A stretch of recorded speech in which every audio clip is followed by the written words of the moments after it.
Arrancamos.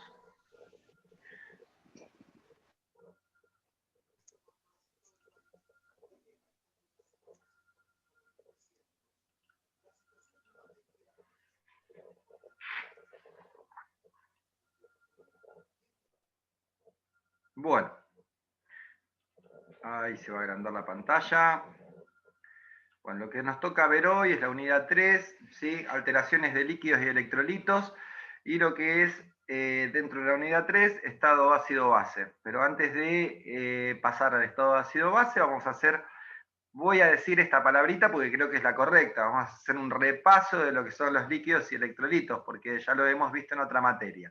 Pero ahora lo vamos a hacer un poquito más profundo y un poquito más amplio.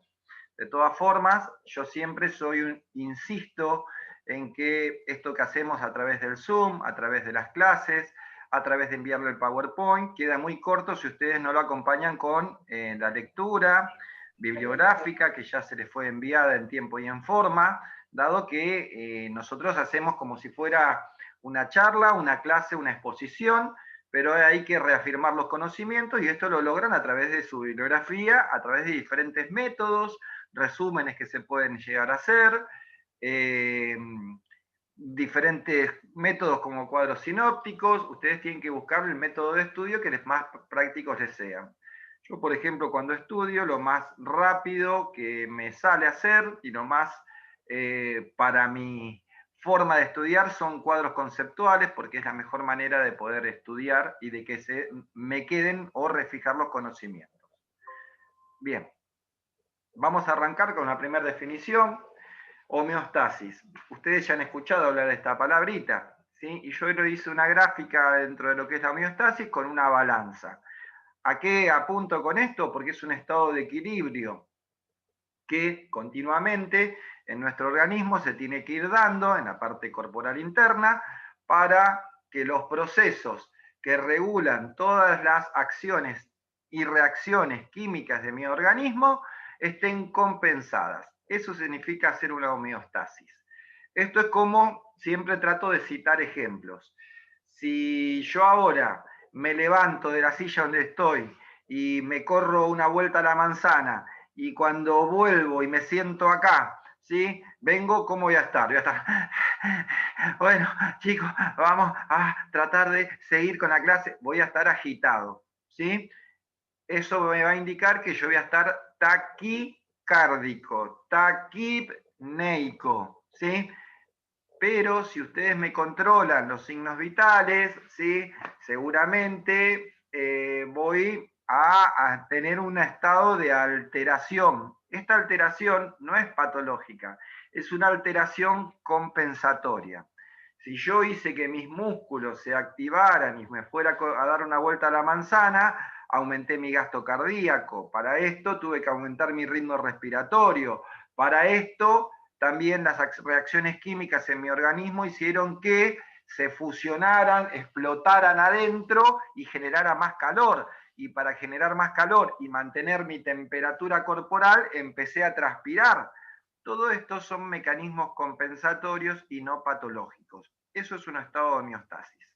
Entonces, tenemos una homeostasis que es natural, que a diario nosotros estamos haciendo reacciones químicas, y hay momentos que si yo hago un mayor esfuerzo puede que algún parámetro se ponga activo, como puede ser la frecuencia cardíaca o la respiratoria, o en el caso de la temperatura, que empiezo a sudar, a transpirar, ¿sí? Voy a perder líquidos también, y después voy a tener que reponerlo, o al revés.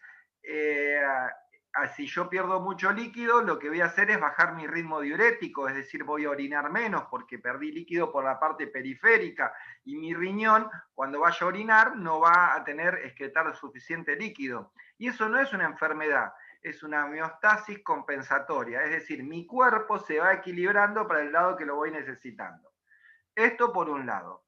¿Tenemos después homeostasis en la parte patológica? Sí, siempre el organismo es muy inteligente y cuando hay una patología trata de ir compensándola hasta que hay un momento que no la puede compensar más, ¿sí? Y esa balanza se disparó para arriba o para abajo, depende del lado, y la enfermedad se reluce o sale a flor de piel y se manifiesta.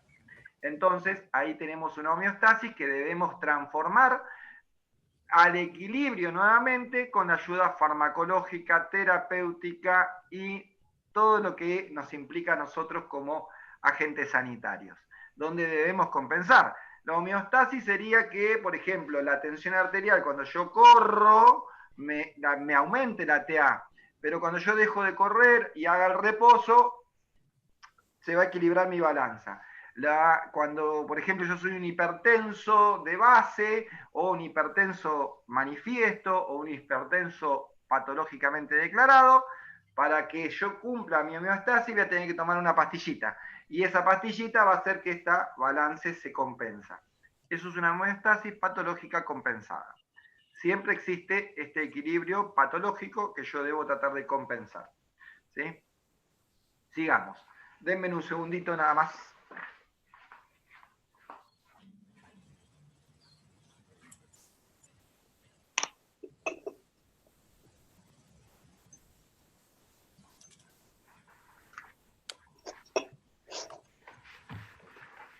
Volví, que fui a despertar a mi hijo, que tiene clases. Bueno, los líquidos corporales. Obviamente que esto es breve y gran repaso. Nosotros, nuestra composición corporal, va a oscilar, depende de la edad que tengamos, el peso, entre un 40 y un 80% nuestro cuerpo está hecho de agua, H2O. Es decir, no estamos gorditos y no tenemos mucho líquido, ¿sí? Podemos mirarlo por ese lado. ¿Por qué varía entre el 40 y el 80%? Porque es totalmente proporcional a la formación. Es decir, un bebé tiene más porcentaje de líquido que un niño y que un adulto, y menos que un adulto mayor. Es el solvente natural, es el compuesto que abunda más en el cuerpo, ¿sí? De hecho, es necesario porque todas las reacciones químicas se realizan en este medio acuoso, ¿sí? Después tenemos que entender algo un poquito, y esto ahí nos vamos con la profesora Verónica que ustedes tuvieron, la parte celular.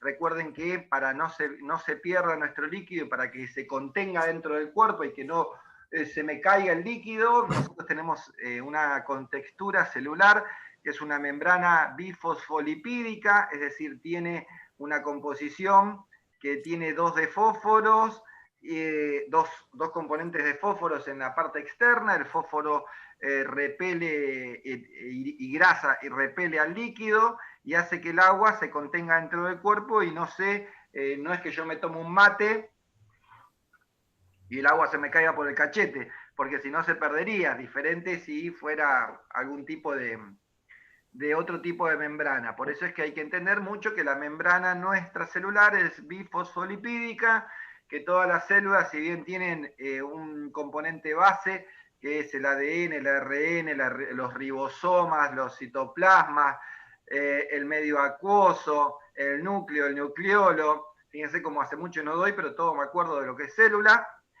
Si bien tienen un componente en común en su formación, en su función todas son diferentes. La célula de mi pelo es diferente a la célula de mi tejido epitelial, a la célula que compone mi riñón, a la célula que compone el corazón, los miocitos, y son diferentes, pero bien todas tienen funciones diferentes, componentes similares, porque son todas mías células, ¿sí? Y tienen mi sello, mi ADN y mi ARN. Bien. El cuerpo esencialmente es una solución acuosa, donde hay una vasta cantidad de solutos. ¿Qué es un soluto? Y un soluto es donde están dispuestos todos estos componentes, y el medio acuoso es donde se van a distribuir. Es decir, el cuerpo es agua, y dentro de esta agua hay un montón de componentes que ahora los vamos a denominar solutos, ¿sí? Que se mantiene adentro del cuerpo a través de lo que son las células, y las células, los capilares, los tejidos serosos, que hay en el oído, que hay en la nariz, que hay en la mucosa de la boca, ¿sí? ¿Por qué? Porque tienen componentes que los hacen retener este líquido, que no se pierdan por el cuerpo. El líquido extracelular lo vamos a denominar LEC, líquido extracelular. Es el líquido corporal que está por fuera de las células. ¿Por qué? Porque las células son muy pequeñas y tienen una escasa cantidad de agua, pero importante cantidad de agua, porque adentro de cada célula se le realiza la reacción química. El resto del cuerpo que tiene líquido se llama LEC y por lo general está compuesto por líquido que hay en los huesos, en las secreciones gastrointestinales, en los espacios, el líquido cefalorraquídeo,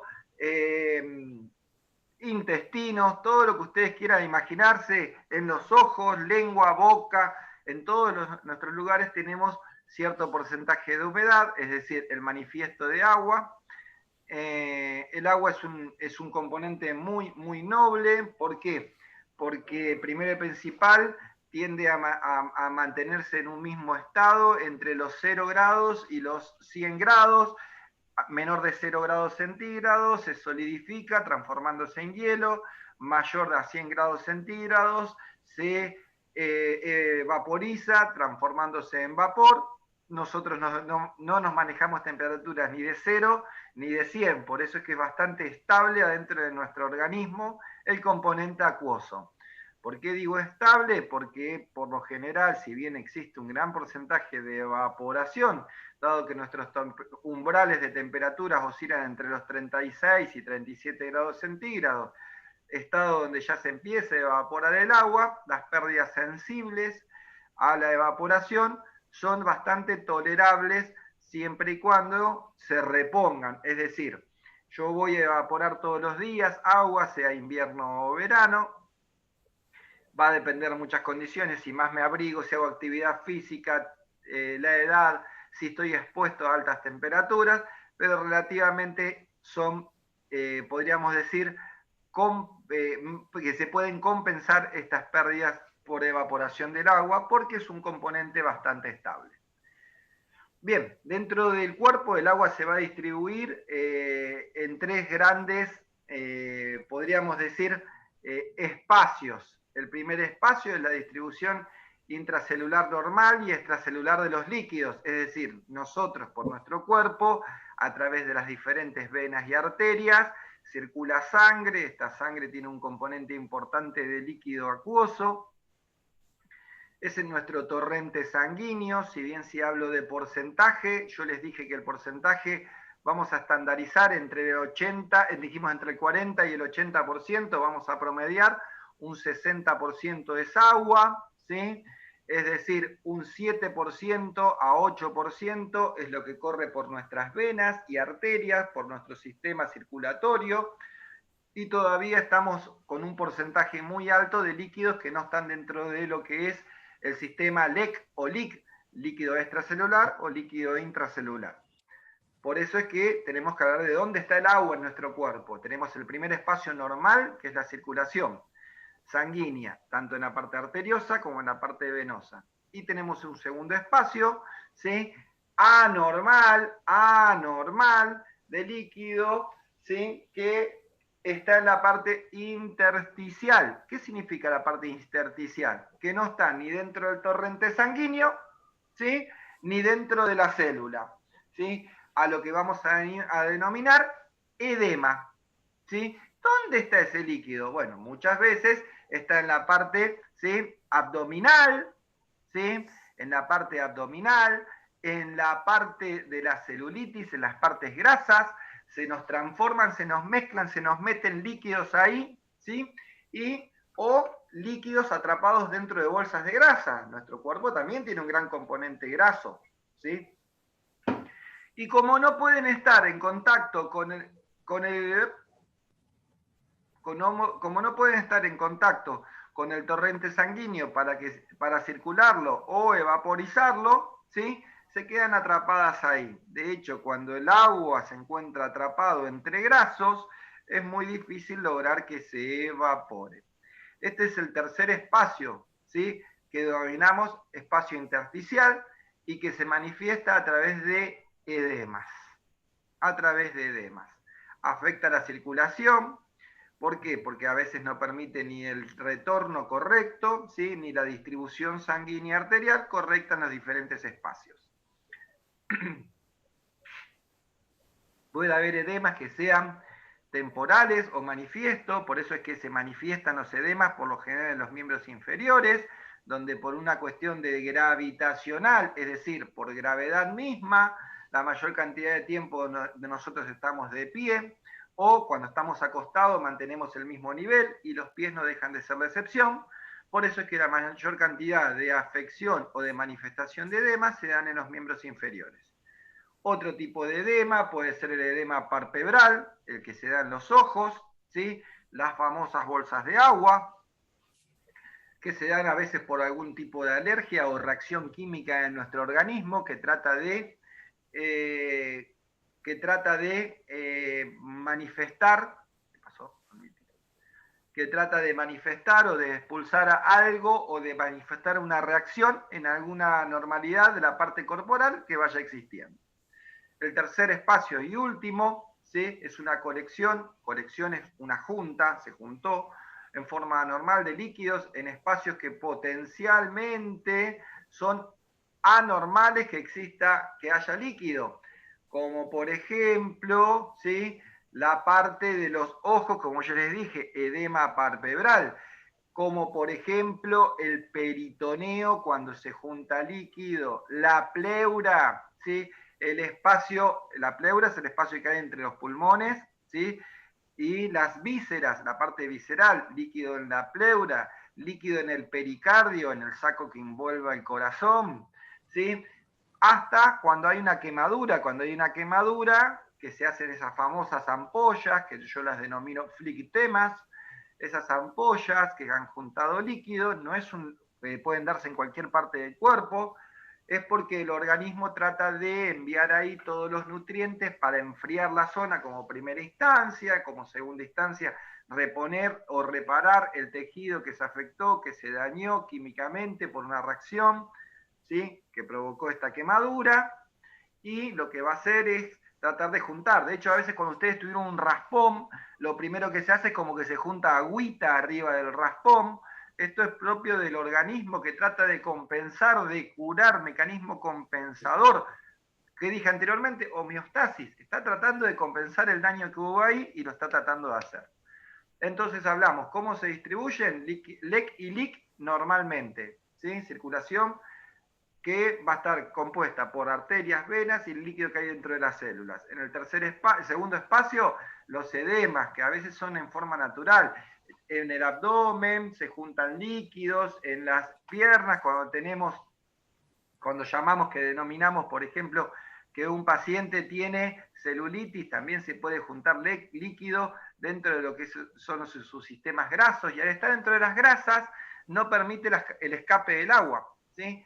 Edema en los miembros inferiores, ¿sí? Retenciones de líquido, y el último son totalmente anormal y deben provocar y deben tener una reacción medicamentosa, es decir, cuando hay una quemadura, cuando hay líquido en la pleura, en el pericardio, en el abdomen, hay que tratar de eliminarlo y necesitamos sí o sí obligatoriamente una atención médica. ¿Sí? Bueno, ¿qué funciones tienen los líquidos corporales? Primero y principal, yo ya les dije, a través de los líquidos corporales se hacen las reacciones químicas y podemos decir que son los mecanismos que ingresan y egresan partículas que necesitan nuestro organismo, que necesitan nuestras células. El oxígeno está disuelto está en la hemoglobina. El dióxido de carbono que eliminamos se elimina a través de la hemoglobina. Los tóxicos que nosotros consumimos durante todo el día o en nuestro cuerpo se eliminan a través de la orina en un medio acuoso. Si nosotros no hubiera humedad en el medio ambiente, no podríamos respirar porque sería muy seco el aire. Entonces, digo, todos los líquidos, más allá de los nutrientes que aportan, que esto es fácil de explicar, los nutrientes y los productos de desechos celulares se hacen a través de una descarga o ingreso y descarga química celular. a través de esto nosotros nos ayudamos. ¿Cómo ingresa el agua al cuerpo? Bueno, ahora vamos a ver en las próximas diapositivas, pero cuando yo necesito ingresar un nutriente que no es ni agua, que no es un líquido, lo hacemos a través de, ¿se acuerdan cuando vieron los famosos carrier? Los transportadores que entraban a la célula, ¿sí? Como carritos, carrier viene de carro, de carrito. Entraban a la célula traspasando la membrana bifosfolipídica, ingresaban a la célula con lo que tenían que poner, el nutriente, de ahí salían los productos de desecho, salía afuera, torrente sanguíneo, y así se eliminaba. Riñón, respiración, gastrointestinal, ¿sí? Y eliminábamos. Entonces tienen funciones importantísimas. De hecho, de manifiesto que si nosotros no tenemos líquidos, no podríamos sobrevivir. Bien, así llegamos a los electrolitos. Electrolitos, ¿sí? Son sustancias químicas que cumplen una función dentro de nuestro organismo y que ayudan a hacer reacciones químicas. La más conocida es la bomba sodio-potasio. A nivel cardíaco, sin esta bomba los músculos no funcionarían, las células no podrían hacer reacciones químicas. ¿Y cómo se producen estos? Bueno, porque todos los electrolitos tienen podríamos decir, una condición eléctrica que se denominan iones. Y si los iones son positivos, si la carga es positiva, se llaman cationes, si los iones son negativos, se llaman aniones. ¿Por qué es importante, si bien hablar de química esto? Porque ustedes van a ver, recuerden cuando estudiaron por ahí el secundario, lo que era la tabla periódica, cada uno de los elementos que aparecía tenía una carga y este era el poder que tenían para ganar o perder o ceder, ¿sí? Elementos. Y si yo tengo, por ejemplo, el sodio, que es positivo, lo que va a hacer el sodio es ganar elementos y no perderlos. Diferente el cloro, que va siempre a ceder, por eso es que se va a mantener en el cuerpo. El bicarbonato cede, por eso se va a mantener en el cuerpo. El fosfato cede, por eso se va a mantener en el cuerpo. Y sin embargo, el sodio, el calcio, el magnesio, el potasio, siempre tienden a ganar, y si ganan, vamos a ver qué les pasa ahora, se van a empezar a disolver. Por eso es que empezamos a perder. Todos los elementos que se pierden, por lo general, son positivos. Es decir, si yo puedo recibir, esto es como decir, yo soy positivo y soy Hernán, y puedo recibir a muchas personas, lo que voy a hacer es en un determinado punto o momento, Hernán se va a perder porque va a estar rodeado de más personas, ¿sí? Y me van a dejar de ver a mí. Esto pasa con los iones positivos que se llaman cationes. Por eso es que se puede perder sodio y que se puede perder potasio y que se puede perder magnesio y que tienen manifestaciones clínicas en nuestro organismo. Diferente es el cloro, ¿sí? ¿Qué hace el cloro? Y el cloro cede, por eso es que siempre se mantiene, en niveles bajos, pero siempre se mantiene. El bicarbonato cede, por eso es que siempre se mantiene dentro del cuerpo. ¿Por qué? Porque en vez de rodearse de personas, siempre se está desprendiendo. Me desprendo de un dedo, me desprendo de otro dedo, me desprendo de una mano, me desprendo de un pedazo de mí para poder que otros tomen. Pero a su vez, el que toma, hay un momento que se rodea tanto que se pierde, ¿sí? Se diluye en realidad. Esa sería la palabra correcta. Bien, dentro de nuestro organismo es importante que ustedes reconozcan los electrolitos.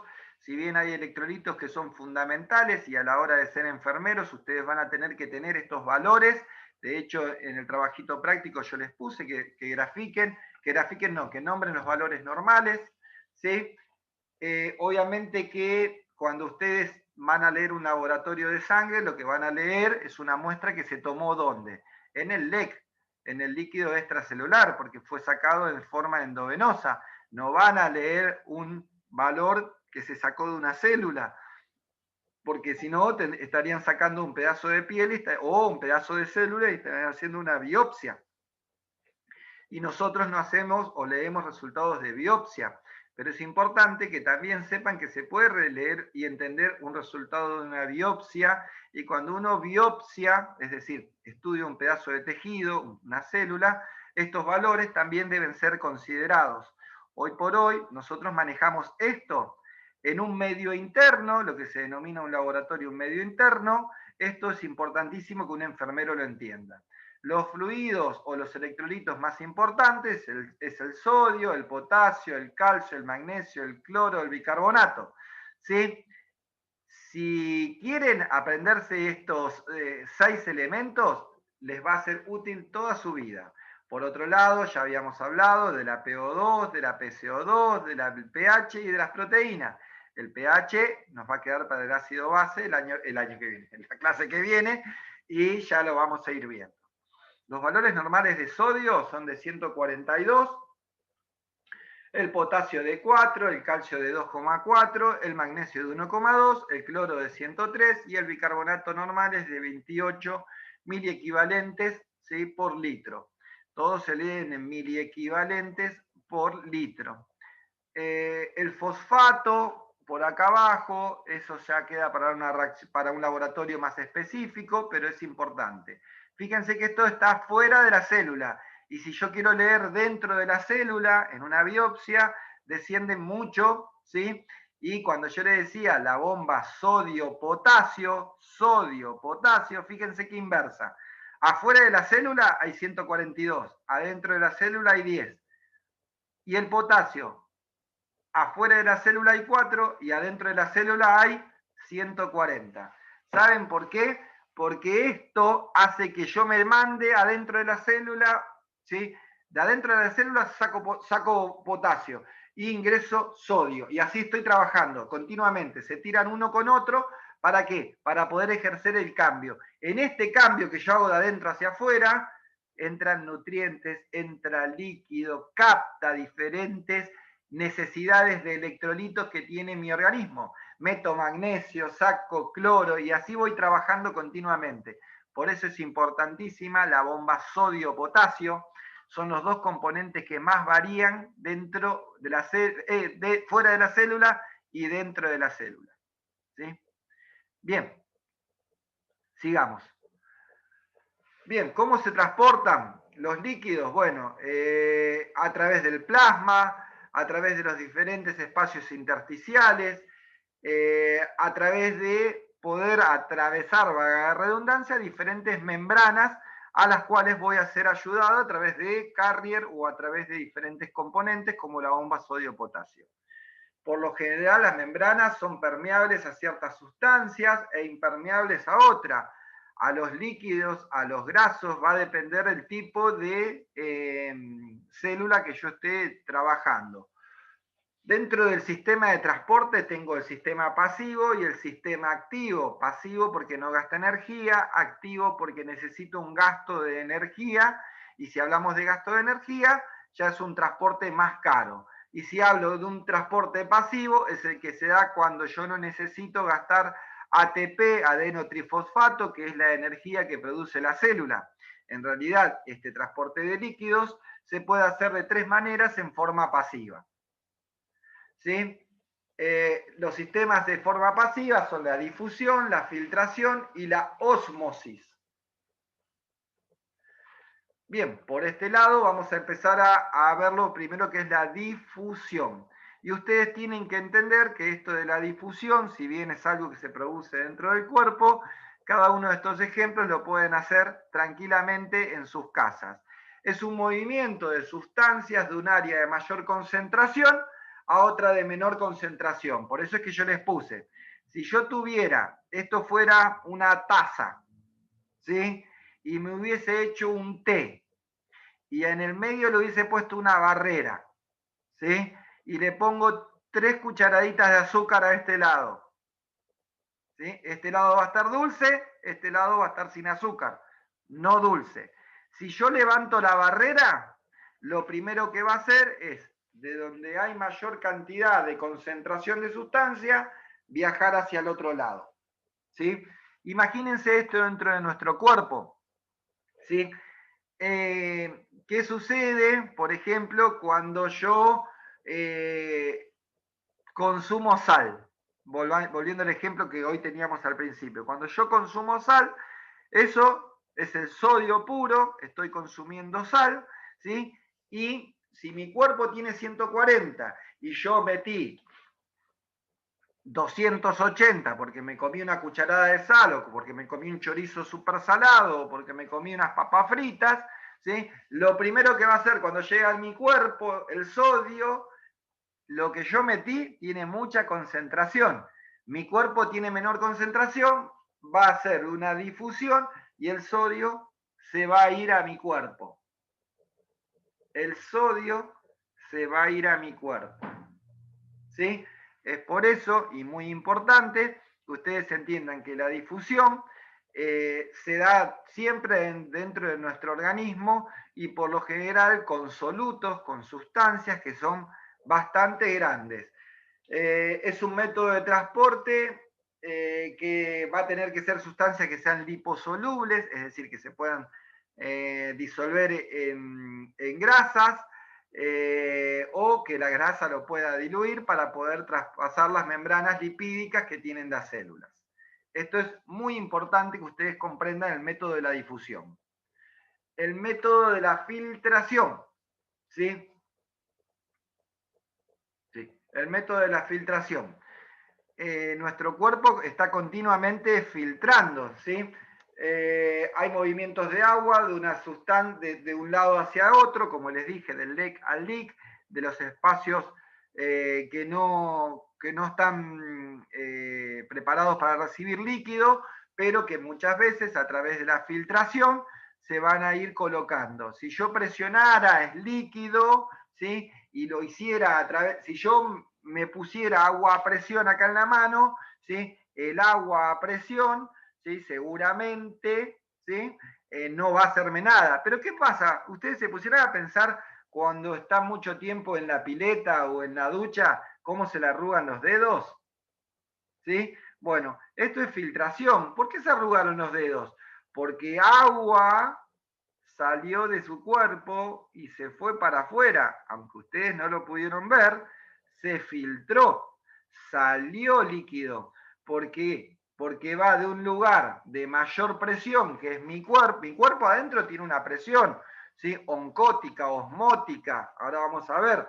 Yo tengo adentro presión, y si voy a un lugar donde hay menor presión, ¿sí? Mi cuerpo va a perder ese líquido imperceptiblemente y va a salir, lo que va a provocar una deshidratación. Por eso es que se hacen todas esas canaletitas en la palma de la mano o en la planta del pie, porque yo me estoy o sea, no me estoy deshidratando, sino que estoy perdiendo líquido a través de un sistema de filtración. ¿Y qué perdí? Líquido, pero todos los nutrientes me quedaron adentro, porque no salió una molécula de cloro, no salió una molécula de calcio, no salió una molécula de magnesio, quedó adentro, pero sí perdí líquido.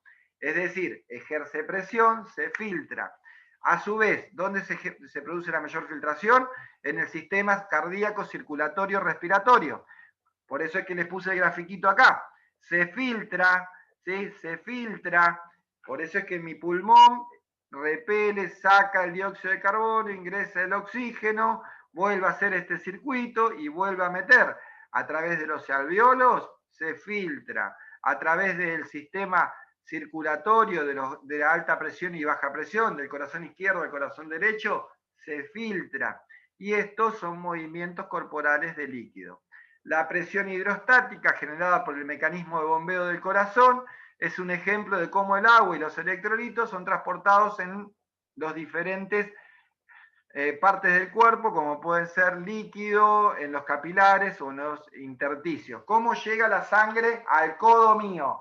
Y porque llegó al codo, porque vino por una arteria, de arterias a la arteriola, por filtración se fue llegando y puedo tener irrigación en todas las partes del cuerpo, en el ojo, en el pelo, en el dedo del pie, en todos lados. Ósmosis. La ósmosis, ¿sí? Es el movimiento más difícil de entender, Recuerdan que antes nosotros teníamos una difusión. ¿Qué hacíamos con la difusión? El soluto, el que era concentrado, la sal, el azúcar, se iba al lugar donde podía seguir disolviéndose. Eso siempre y cuando se podía disolver. Ahora tenemos ósmosis. ¿Sería diferente a la difusión? En relativamente sería lo contrario. La ósmosis es lo que produce los líquidos. Y si, por ejemplo, yo digo, no puedo filtrar, ¿sí? No puedo difundir mis solutos, mis cosas duras que tengo dentro del cuerpo, ¿sí? A otro lado debe poder pasar los líquidos. Y la ósmosis se hace con movimientos de agua, es decir, del solvente.